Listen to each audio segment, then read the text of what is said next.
మనమ్మ గారికి కోర్టు ఇచ్చిన 6 నెలల టైం మీద నమ్మకం లేదు. ఈ టైంలో సత్య గారు నేను ఫ్రెండ్లీగా ఉంటూ సంతోషంగా విడిపోయి విడాకులు తీసుకోవాలని అనుకుంటున్నాము. అది ఆవిడికి అర్థం కావడం లేదు.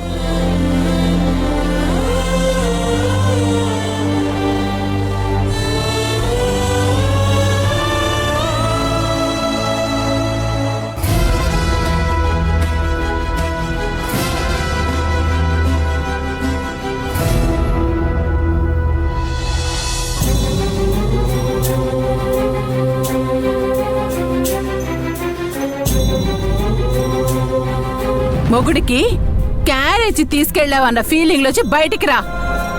వండిన గిన్నెలు అక్కడే ఉన్నాయి, వెళ్ళి కడుగు. స్వామి, ఎందుకు నాకీ శిక్ష వేస్తున్నావు? నా తలరాతను ఎలా రాసావో నాకు అర్థం కావడం లేదు.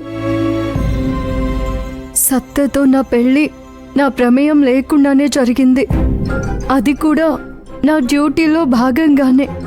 నా పై అధికారి సిఐ గారు చెప్పడం వల్ల నేను అలా వెళ్ళి పీటల మీద కూర్చున్నందుకు నాకు పీఠముడులు వేసావే తప్ప అవి 3 ముళ్ళు కాదు.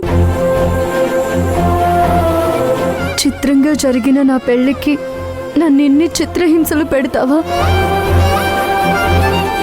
ఇది నీకు న్యాయమా? ఇప్పుడు నాకు నువ్వు తప్ప నాకింకెవరున్నారు చెప్పు. మా అమ్మకి నేను ఇవన్నీ చెప్పుకోలేను.